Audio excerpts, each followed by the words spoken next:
Hello everyone, welcome to the webinar today. Our webinar today is Admissions for UK Universities, and it is being led by our wonderful International Officer, Jonathan Dudley. Before starting the presentation, I just wanted to go for a bit of housekeeping. You should all see a portal on your end, and it will allow you to ask any questions. I would encourage you to ask any questions throughout the presentation, as at the very end of the presentation, what we'll do is we will feed any of the questions to Jonathan for him to ask at the very end.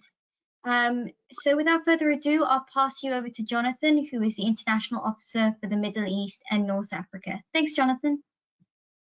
Thank you, Annabelle. Hello, everyone. Thank you very much for joining us today.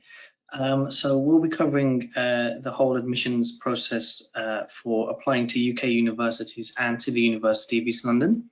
A brief introduction about myself. As Annabelle said, I am currently the International Officer for students applying from the Middle East and the North Africa region. I've been at the University of East London for 3.5 years now, and I can honestly say it's the most exciting time since I've been here in terms of what the institution is doing for our students and where it wants to be in the next few years. My first year at the University of East London, I was looking after recruitment and enrollment from North America. So I've got a lot of experience of different markets, and I know that we are joined today by several different audiences. So I'm going to try and keep this as a kind of general overview of the admissions process.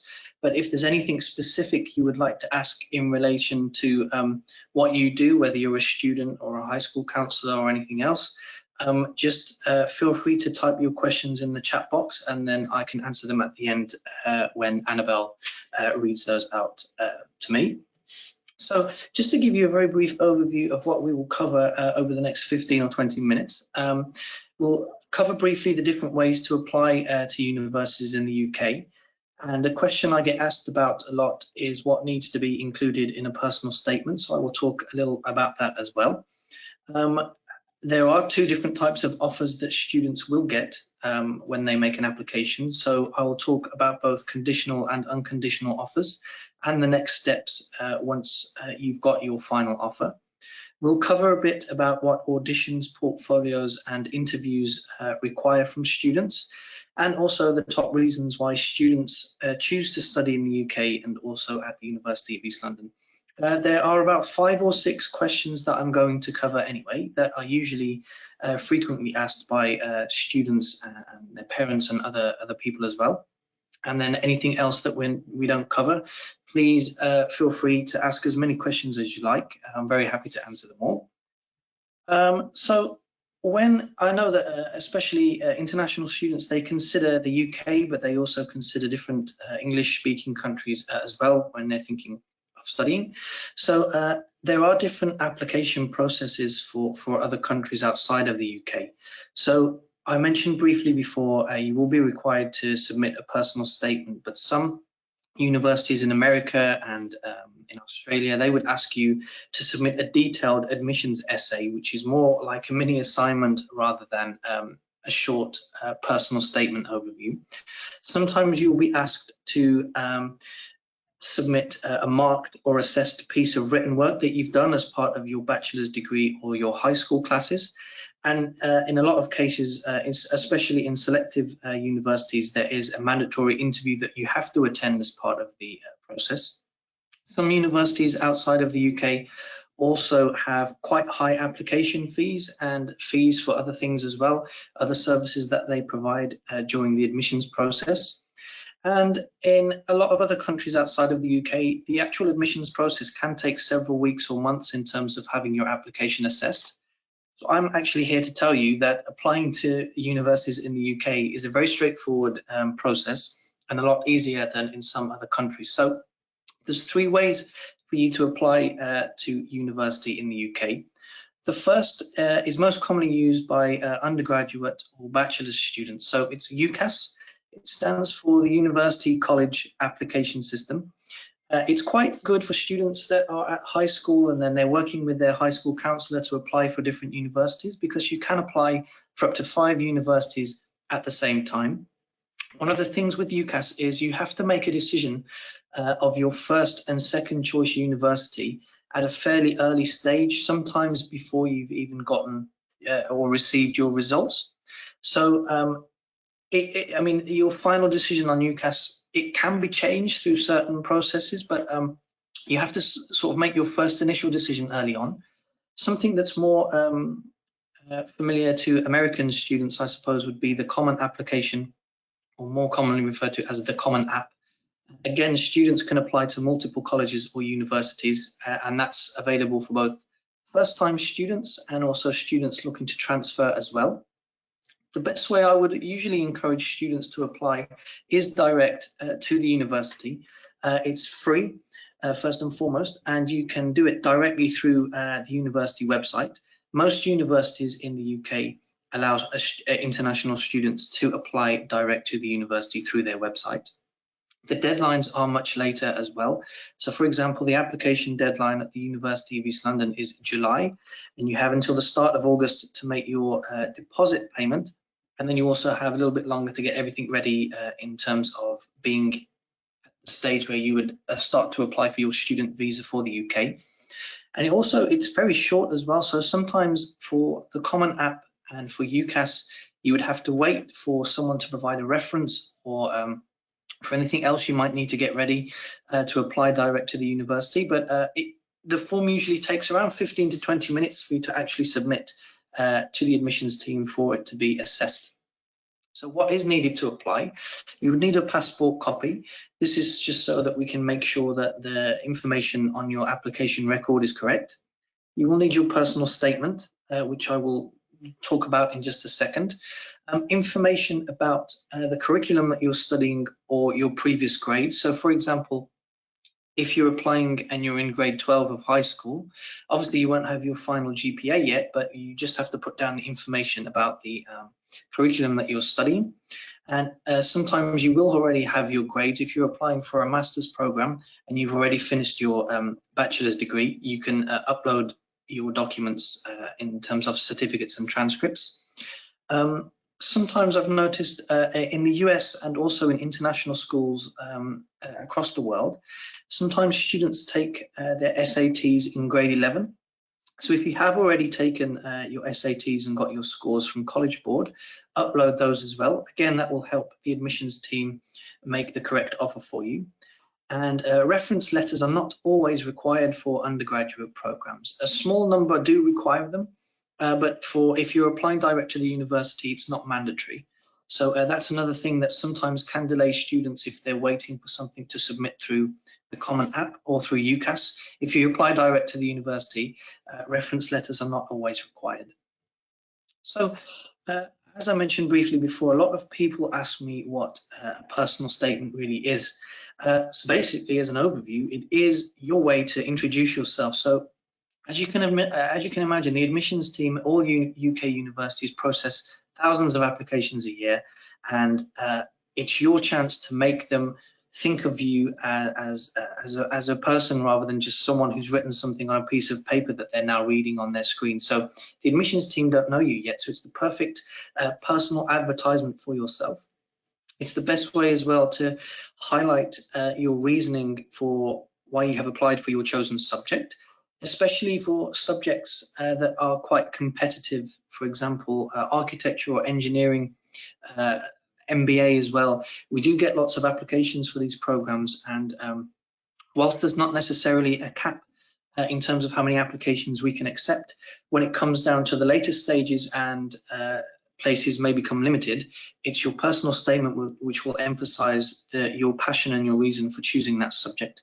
And it's also a good chance for you to highlight your personal experiences and achievements, just to again help strengthen your application. I'm going to give you a few examples of things. Now, I actually graduated from university 12 years ago, and I was digging around a few months ago and actually found my old personal statement from when I was applying for university. So I'm going to use a few examples because I do remember at the time where writing my personal statement, I did sort of think, you know, is what I'm writing about, is it even relevant to what I'm looking to do at university? But Now I'm looking at things from the other side, from someone who looks at personal statements. I can tell that it actually was very, very relevant. So I'm not going to read out the quotes next to the bullet points, but as you can see from the first example, I highlighted my interest in the subject that I was applying to study, and it also explained why I'm interested in doing it as well. So it could, for example, for psychology, we get a lot of students that have had something happen to them or somebody that they know that made them have an interest in psychology and things like that. So any personal experience or any interest that you have that made you want to study or chosen major is really good to highlight that there. Also, your personal statement will help you realize that there's some things that you do, like extracurricular activities or sports or even hobbies that you have as well. They will demonstrate skills that you might not always realize that you have. So for example, being in a sports team or doing extracurricular activities shows that you're ambitious, you're organized, you're good at time management, you're focused as well. And these are key skills that you will need to have to be successful at university. And again, I was a class representative, and at the time I just thought, oh, I have to share the problems of my classmates with teachers and stuff. But looking back on it now, it helped me with networking skills, and all of those I actually used quite frequently when I was at university. So you'll see from writing your personal statement that there's a lot of qualities that you have that you didn't realize that you did have at the time. So as a brief overview of the admissions process in the UK. So the first point is, once you've got everything together that we've just spoken about, you will then submit an application to your chosen university or universities. So what happens when you press submit? The admissions team will then make an assessment of your application. And if, for example, it's a master's program where the tutor has to make a decision rather than the admissions team, they will refer it to the right academic faculty to make a further assessment. So there's two types of offers that you will receive once you've made an application. One of them is a conditional offer. That's mostly received by people that are still studying or still have something to complete. So for example, the main reason people receive a conditional offer is for meeting academic requirements. So obviously, if you make an application when you're in grade 12 of high school, you won't have finished yet. So one of the conditions on your offer will be to reach the required GPA or SAT level. For more creative programs like art and design or dance or drama and things like that, a portfolio or an audition or an interview will be required as well. So obviously you won't have those before you've made the application. So that would be another type of condition on your offer. There's also the English language requirements as well for international students that are not studying a familiar curriculum. Once all of the conditions are met and you have no further academic requirements to meet, that is when you will get the unconditional offer letter. So if you're a student that has finished all of your studies and you're working and you apply for a bachelor's degree or a master's degree after you've finished all of your qualifications, you could receive an unconditional offer as well straight after you've applied. But for most international students, they would be required to demonstrate that they meet the English language requirements of the program that they've applied for. So briefly, a conditional offer letter, as I said, is usually requires you to meet academic requirements or English language requirements. So the IELTS is an approved secure English language test. At the moment, all of the IELTS test centres are closed around the world due to the current situation. So we are accepting some alternatives such as the Duolingo English test and also the IELTS indicator, which is a temporary online IELTS test, which will no longer be available when things begin to go back to normal. And then again, if you have a conditional offer, you will also be sent some more information if you're required to submit a portfolio of your work, attend an audition, or have an interview with one of the academics related to the program that you've applied for. So an overview of the non-academic conditions. So there's three types: auditions, portfolios, or interviews. So some of the more creative programs ask for one or several of these, and some subject-specific programs such as public health, or sometimes an MBA or other master's programs, there might be an interview required to speak to the head of the course just to make sure that the program is a right fit for you. So in terms of auditions, obviously for international students, it's not always possible for you to attend an audition on the campus here in London. So we accept video footage of previous performances, or a Q&A that you may have been involved with before, or for creative writing or things like that, we would ask you to do a reading of something you've written, or a performance piece as well. So auditions can vary. So we've got a very unique, as an example, we've got a very unique bachelor's program called Dance Urban Practice. And even if students don't have experience of hip hop dancing and things like that, if they've done previous performances in like classical dancing or in ballet or things like this, the main part of auditions and portfolios is so that the academics can see that you're demonstrating your passion and interest in the subject area. So that leads me on to portfolios. So we're obviously aware that especially at bachelor's level, subjects like fine art, architecture, interior design, and illustration or photography aren't widely taught as a subject. They certainly weren't when I was at school, because I would have had a lot more fun. But for example, architecture, we don't expect you to have like full portfolios with designs of buildings and all these kinds of things. The main thing for portfolios, especially at bachelor's level, is just so you can demonstrate your interest in the subject area, because some people have an interest in fine art or interior design without really understanding what it is. So by submitting your portfolio, it's your chance to demonstrate to the academics who will decide whether they can accept it or not. It's for them to see that, yep, this student is definitely passionate about the subject. They've demonstrated that they're keen to learn, and they've got a good knowledge of the subject that they're interested in. So portfolios are quite important. And as I mentioned before, only a small number of our programs do require an actual interview. So we have public health programs, medical sciences, and the Masters in Interior Design as well. Again, that's mainly for subjects that require students to have specific experience, or where the places are limited on them as well. So the other type of offer is, of course, the unconditional offer letter. So the fantastic thing once you receive that is there are no more academic conditions to meet. The next step once you receive the unconditional offer letter would be making your tuition fee deposit payment. Now, depending on what course you've applied for, the deposit payments are different. So for bachelor's courses, it's £4,000. For master's courses, it's £3,000. So if anybody here watching or listening is having things like FAFSA or federal aid, or is a government-sponsored student, I will discuss what that process looks like for you there, because you don't actually have to make the deposit payment. And then after you've made the deposit payment or confirmed that you will be being sponsored or receiving federal aid, we can begin the PreCast process. Now, the CAS letter, which stands for Confirmation of Acceptance of Studies, is the letter that you need when you apply for a student visa to come and study in the UK. So the PreCast process is quite straightforward. So you make the deposit payment if you need to. Once the payment has been received by the finance department at the university, students that need to will be required to attend a PreCast interview. So American students don't need to have this. Students from the Gulf countries don't have to have a PreCast interview as well.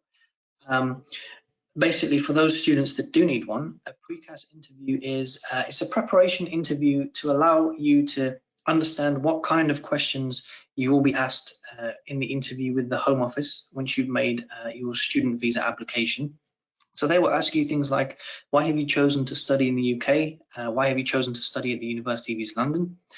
Why have you chosen your specific subject, and what are your future plans after you graduate? It's just to make sure that everybody has a clear understanding of why they are coming to the UK and why they're investing in studying their chosen program.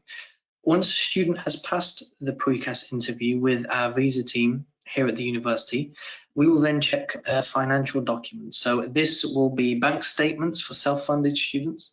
It will be financial guarantee letters for government-sponsored students. It will also be the federal aid loan letters or GI Bill letters or anything else that American students would use in terms of their funding.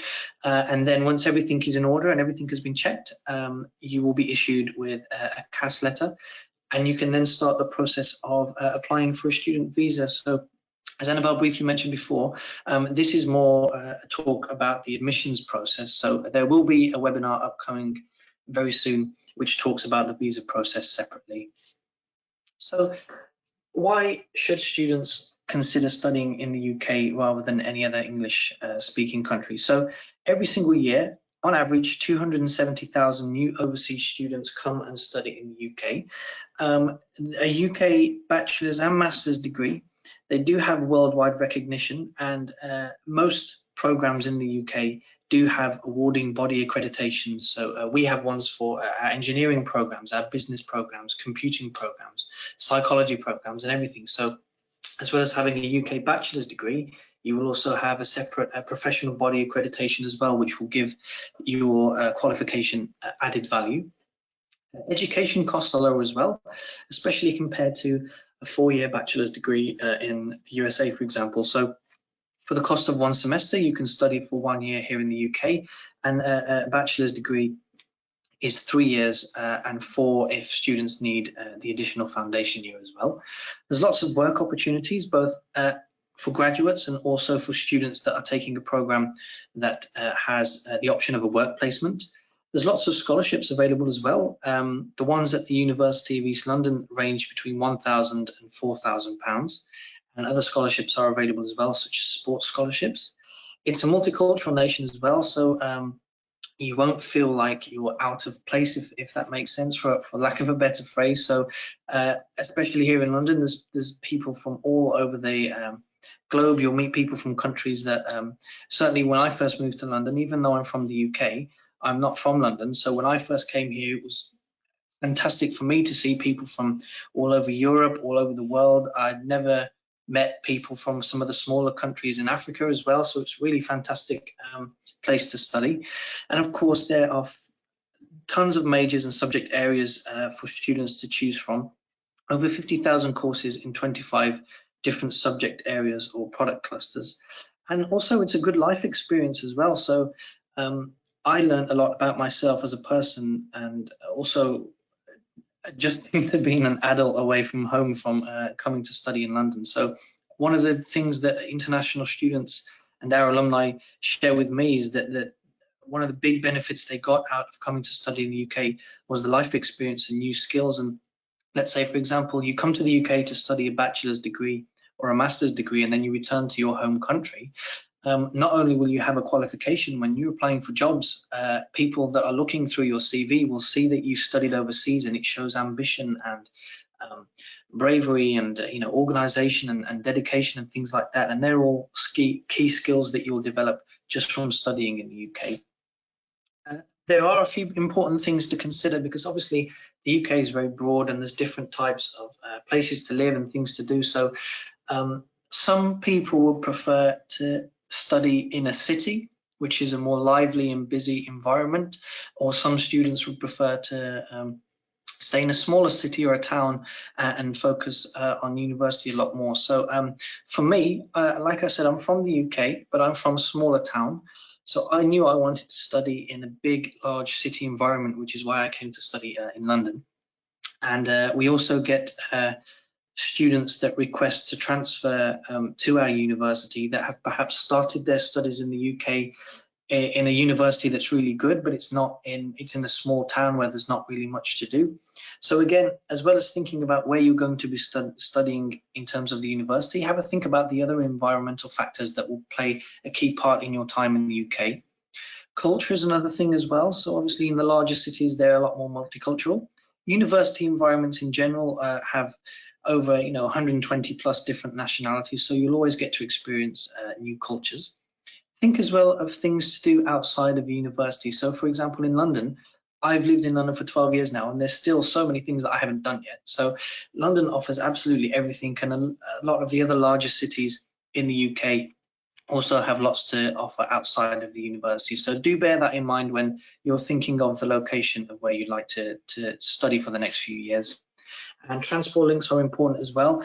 The railway systems in the UK are really good. You can get from London to the north of England in 2 to 3 hours. It's really good, and with student as well, as a student as well, you do get significant discount on travel and rail tickets. And another very important thing is accommodation. So don't assume that every university will have their on-campus accommodation. So we're very fortunate here at the University of East London that we're one of the very few London-based UK universities that has our own on-campus accommodation. Some of the other universities that are based in the city centre don't have campuses. They have faculty that are they're close together, but they're not able to offer, you know, traditional on-campus rooms. So you might have to stay in private student accommodation, which is perfectly fine. But if you don't, just make the assumption that every university will have their own on-campus accommodation. So a bit about student life here in the UK. As I briefly mentioned before, students can get discounts on many different things. There's lots of different apps where you can register for different discounts for travel, for restaurants, for shops, and even at the cinema as well. Most restaurants or entertainment facilities will have a student night 1 or 2 nights a week. Things are very cheap and to do for students. So London obviously has a lot of international students and UK and European students as well. So it's a very favourable city to live in as a student. As I mentioned as well before, you get to meet students from all over the world. So the picture you can see on the left-hand side is a picture of, it was taken back in September actually, when some of our new international students joined from across the Middle East and North Africa region. So I'm sure you can probably tell which one I am there in the middle. But then you can have, we have students from Egypt, from Kuwait, from Qatar, from Jordan, from Morocco as well, from Turkey, from all across the region and other countries as well, like India and Lebanon. So we have, it was really great to be able to welcome students from different countries and bring them all together. The image at the top on the right hand side is moving in day. So that was the day where we picked up our new international students from the airport and brought them back to campus, those that are living in the on-campus accommodation. So straight away, you'll feel very welcomed as an international student come to the UK. And according to the QS World Rankings last year, London was the best city for international students in terms of satisfaction, in terms of life experience, and the universities that are based here. And again, as I mentioned before, it's a really fantastic life experience and good for your personal development to come and study in the UK. Now, again, when I first moved to London, one of my main concerns before I actually moved here was, you know, London's obviously very big. How will I get around without like a car? Is it going to be expensive? All these kinds of things. But thanks to the tube or the underground or the metro system, or however you want to call it, you can basically get from one side of London to the other in about 45 minutes to an hour. But in terms of going from, let's say, East London to Central London, it takes about 25 minutes. So it really is a very, very easy city to explore. And things like our museums are free to enter, art galleries are free to enter. It's a really, really nice life to have as both an adult, but most importantly, as a student as well. So I've covered briefly the admissions process and various different things within the admissions step-by-step process and journey for students.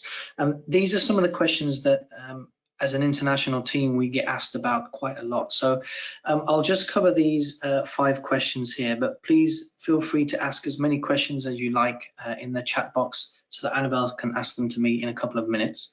But one question I get asked is, when can you expect to receive an offer? So obviously there are peak busy periods at some points during the year, and obviously quicker periods for the admissions team to process offers as well. So right now we're in May. It usually takes, let's say, a maximum of 4 days to receive an offer letter, whether it's conditional or an unconditional offer letter from our admissions team. So as you obviously get closer to the summer and you know, we're helping students apply for their visas as well as make an application, you may wait, between 1 to 2 weeks, but still that's very quick compared to a lot of universities in the UK. But at the moment, it usually takes around 3 to 4 business days to receive an offer. A lot of students also ask me, is it best to apply direct to a university or via one of the other portals like UCAS or the Common App? To be honest, if you're applying through, if you know you want to apply for multiple universities and you're at high school, UCAS is definitely a very easy way to do that. And if you're a high school counselor as well, I know that making separate applications to the different universities is time consuming at the best of times. So I know that you can encourage students to use UCAS or the Common App as well. The good thing is, even if you've applied through UCAS or the Common App and you think, oh, I don't know whether I can add universities to this or not, you can apply through UCAS to some universities and apply directly to others. So there's always lots of options. And to be honest with you, there is no best way in terms of a general better way to apply. It's just what's best for your situation. So if you're applying for multiple universities, UCAS will probably be a very helpful way. But if you are still weighing up your options, or the university you want to apply for, or you're applying through an education agent, you can apply direct. The timeline of when you can expect to be at each stage of the process. Okay, so when you receive your offer, if you have an unconditional offer letter and you receive that at any point, the next step for you will always be to make the deposit payment to move to the next step. So if you have, for example, we had unconditional offers that were issued to students in November and December last year because they already met all the academic requirements. So obviously there's a long time, just under a year until you get to September and have to make the deposit payment. So sometimes students will just sit on their offer until the summer where things start to really happen, because the very earliest we can issue the CAS letters for students to apply for a visa would be the end of June anyway. So sometimes students will receive their offer and wait.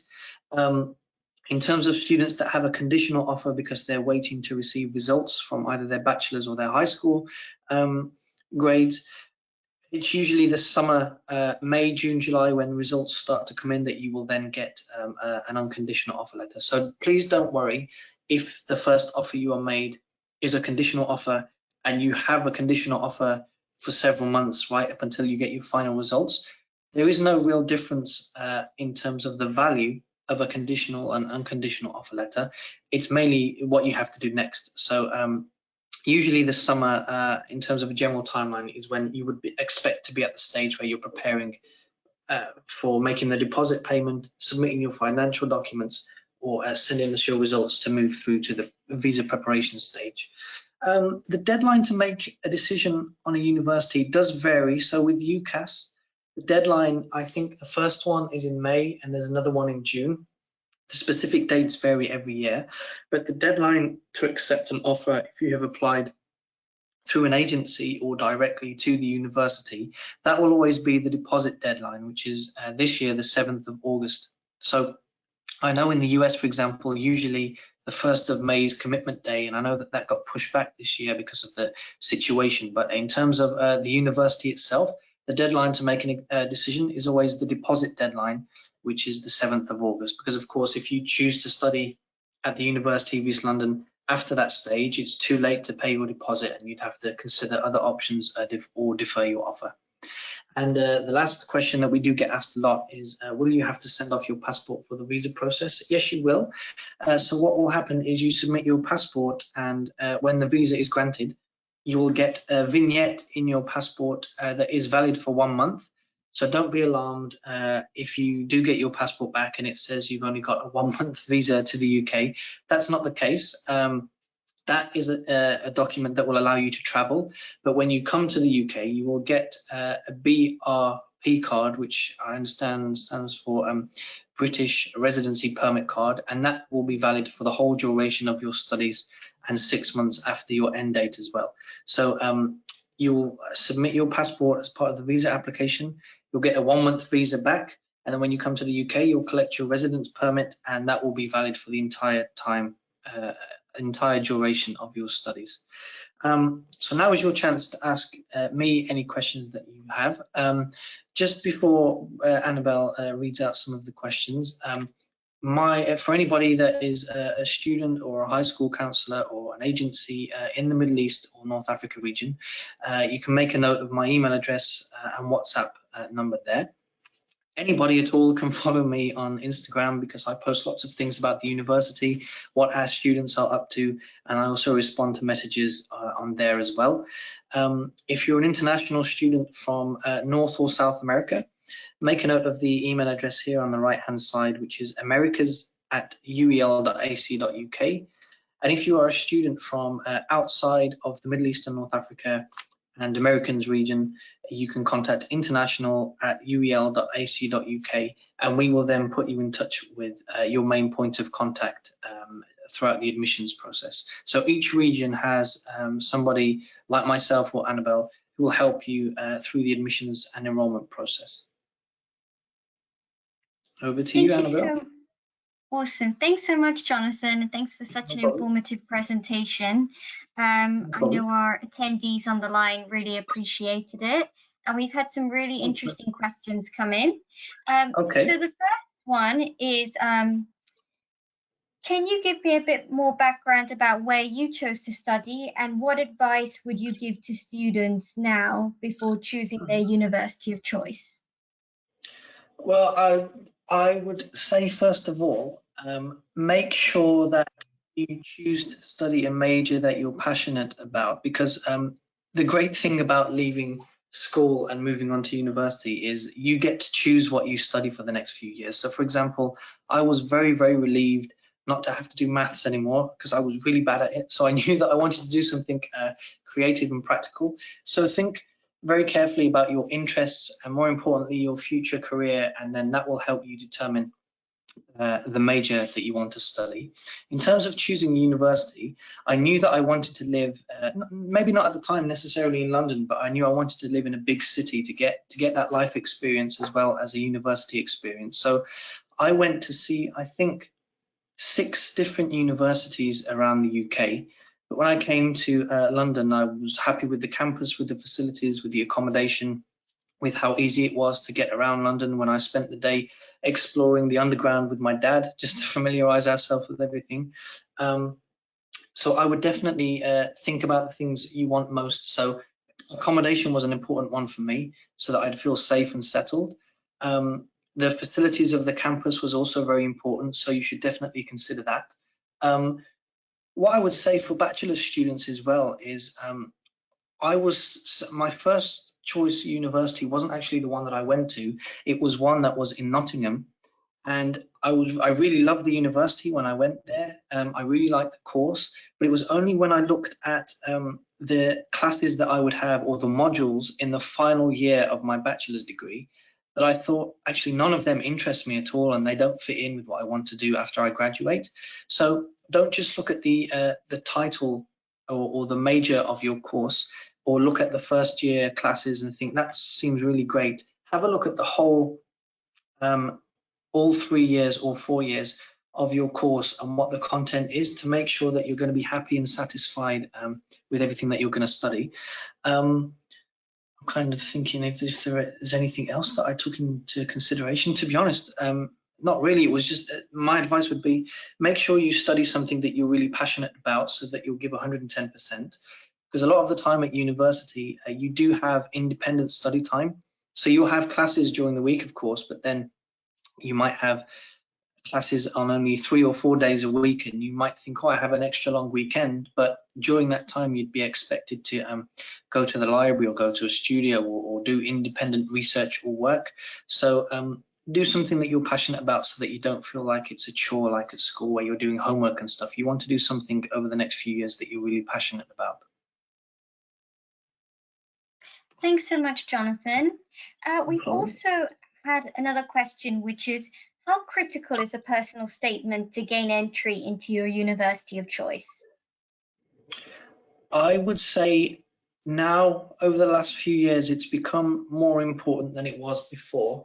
That's purely because the interest in coming and studying in the UK is so high now that obviously we can accept as many applications as possible, really, but then as we get closer to the summer, some courses obviously can't have the capacity to teach, 300, 400, 500 students at a time. So your personal statement is really, it's quite a lot more important than it was before, because it's your chance to demonstrate, as I mentioned before, your passion for the subject and how it will help you with your future career. Because I always use this as an example as a subject for personal statements, architecture. So I've seen some absolutely incredible personal statements for students that have applied to study architecture, and I've even, read them and thought, wow, this is incredible, a personal statement. But I've also read some where students have put, yeah, I want to study architecture because I like buildings. I like buildings as well, but I don't know anything about different materials. I don't know how to kind of sketch or design a building or implement my ideas that way. So you have to really showcase your passion for the subject, because if you are applying for a program that's competitive, for example, medicine or law or things like that, they will take into account which students are the most dedicated and passionate about that subject area and prioritize them over those that aren't. So there is a lot more importance now on personal statements. But if you cover the things that we spoke about today, and it's not necessarily about writing as much as you can. If you're concise and can just demonstrate your passion for the subject and some of the other skills that you have, then you'll be perfectly fine. Great, thanks so much, Jonathan. Another question we've had is, London is one of the more popular cities to study abroad, but in your opinion, what other cities in the UK would you suggest exploring? Oh, that's a good question. So I would say Liverpool is one of my favorite cities because obviously they have good football teams there, and it's also where the Beatles are from. So there's really cool music bars and things like this, and concert venues and stuff. Manchester, which is very close to Liverpool, is also a very nice place. I also really like Bristol as well, and Bath. And all of the cities that I have mentioned so far, they all have universities. So again, think about the type of city or town that you'd like to live in and things there are to do there for your activities outside of university. There's also, to be honest with you, I do sometimes feel that international students explore the UK a lot more than people that are in the UK. So for example, some of the international students that I'm in touch with now that they're here, they tell me, oh, I went to Newcastle this weekend, I went to Brighton this weekend, I went here, I went there. And sometimes they go to places that I haven't even been to yet, and I'm born and raised in the UK. So it's a very easy place to explore. Obviously a lot of people go to Scotland as well, to Edinburgh and places like that, Glasgow. So there are about maybe 10 to 12 really nice cities in the UK as well as London. But I would always recommend London as the best place to be, but it's very easy to get to the other cities as well. Thanks so much, Jonathan. Another question we had was, how do you see COVID-19 impacting the UK higher education sector? What are universities doing to ensure students realize studying abroad is still possible? Well, there's been lots of research from various different government bodies or education departments, both in the UK and in different countries as well. The good thing is there is obviously a worry about COVID-19, the actual situation as a whole, and whether it's going to go away or not soon. But the interest in still coming to the UK is still really high. So students that are worried about the situation, it's completely understandable, because people in the UK are also concerned about when things will start to improve. But the interest in coming to the UK is still here, purely because of the country itself and also the value of the education as well. Universities are putting ideas and plans together should things not improve in time for the September intake.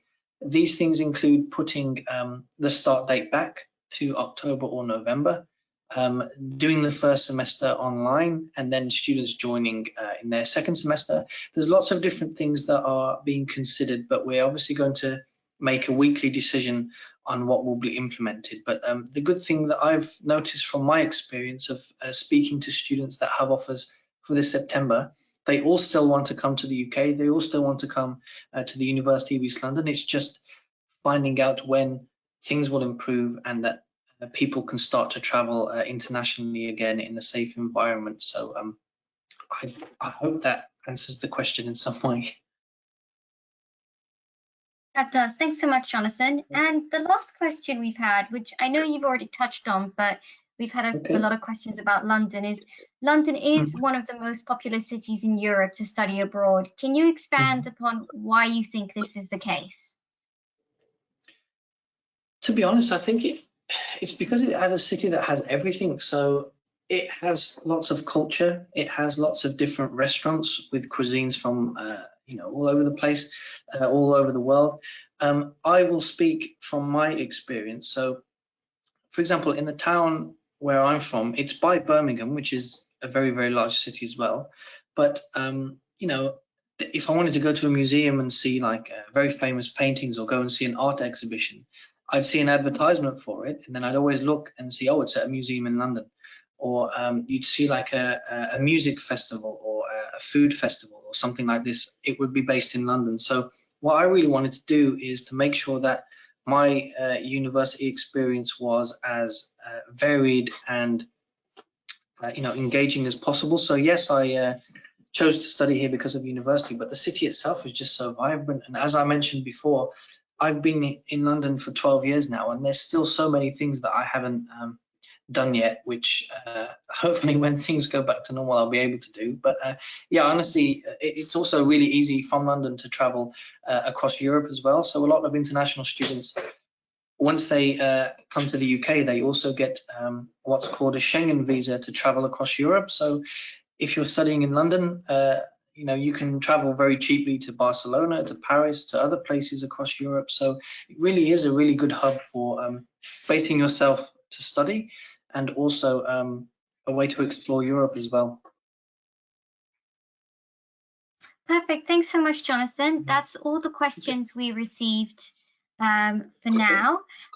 So I just want to extend a massive thanks to you and to all of our attendees on the line who joined us today. For all our attendees, I'd highly recommend you keep abreast with the emails that we've been sending out. We have a really exciting webinar series over the coming months. So you have the opportunity to hear from some of our professors and other international officers at the university, and we'd love for you to tune in on that. But for now, it's goodbye from me and from Jonathan, and we hope to speak to you some other time. Yeah, keep safe, everyone, and we'll speak to you soon. Bye-bye. Okay.